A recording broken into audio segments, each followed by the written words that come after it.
Few people understand the Vatican better than John Allen, a senior correspondent for the National Catholic Reporter based in Rome.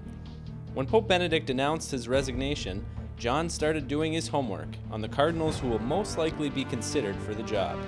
This is Habemus Papabili.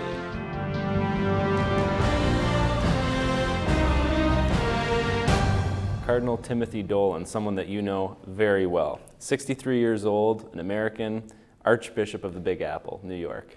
What do we need to know about Cardinal Dolan? First thing to know about Tim Dolan is what you're looking for in the next pope is an evangelizer and a missionary. This guy is evangelization on steroids. I mean, there is nobody in the College of Cardinals who can hold a candle to him in terms of media savvy, popular appeal, the ability to work a room, the ability to put a kind of positive face and voice in the Catholic message. When he came to Rome in February 2012 to get his red hat as a member of the College of Cardinals, I mean, he literally took this city by storm. Europeans, Italians in particular, are used to thinking of cardinals as these aloof, ethereal, aristocratic figures. Here is this back-slapping, baby-kissing, beer-guzzling freak of nature, and he just took their breath away.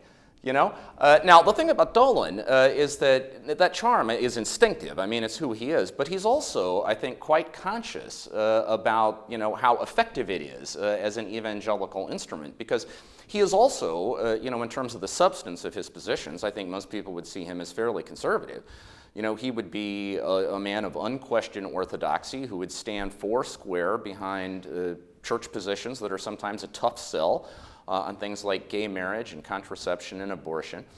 But I think, his project, his life's work in a way, is to try to render those teachings in as positive a fashion as possible. That is, trying to accent what the church says yes to rather than what the church says no to.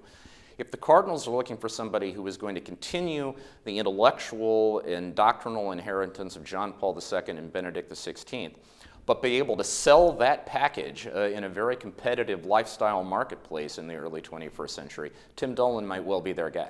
Cardinal Dolan exemplifies Americanism. Is the Universal Church, is the Catholic Church, is the church here in Europe ready for an American pope, someone like Cardinal Dolan? Well, I think the $64,000 question isn't whether they're ready for an American pope. I think it's whether they're ready for this American pope. Because, Tim Dolan is American the way Karol Wojtyła, John Paul II, was Polish. And by that I mean to his toes. Okay? I mean, if he never opened his mouth just walking down the street from a mile away, that guy screams American.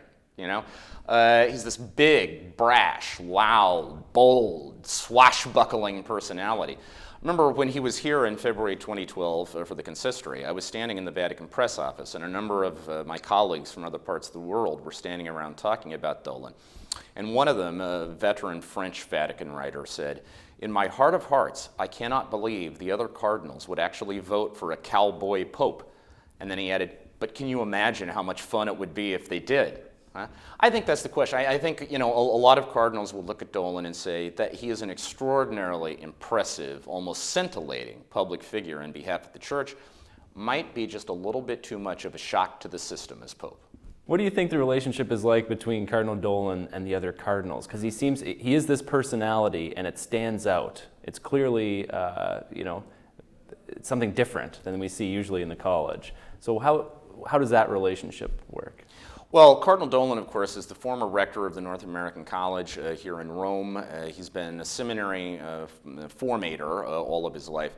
So the idea of the brotherhood of the priesthood and the brotherhood of the episcopate is very important to him. And I think he works hard to keep those relationships green, to be part of the club rather than towering above it. But, in many ways, he can't help it. I mean, it's a little bit like John Paul II. I jokingly told somebody the other day that if they elect Tim Dolan Pope, the other 5,000 bishops of the Catholic Church might as well take the next 15 years off because you're never going to see him or hear from him again. And I do think there are some in the college that would say having a pope who would be so ubiquitous and in some ways who would overshadow, other layers of authority and other players in the church, that might be a question mark. He's been known to poke a lot of fun at himself, especially his Italian. Is his Italian good enough? Well, on the list of doubts about Tim Dolan as a pope, I think the being too American thing is probably number one. Number two would be, does he really have the kind of global vision and understanding of the church in diverse parts of the world? I mean, start with languages. You know, I mean, Dolan will be the first to admit that his Italian is basically spaghetti Italian, which means he can get by at restaurants, but that's about it. You know, as far as Spanish goes, the language spoken by almost half the Catholics in the world these days, let me just say, I've been at Guadalupe masses where Tim has tried to celebrate them, and all I can tell you is that the Mexicans are glad for the effort. You know, so I mean, I think this would be a question mark. On the other hand, in the same way that Wojtyła's deep Polishness opened him up to the world, precisely because he was so attached to his own culture, he could understand how other people were attached to theirs.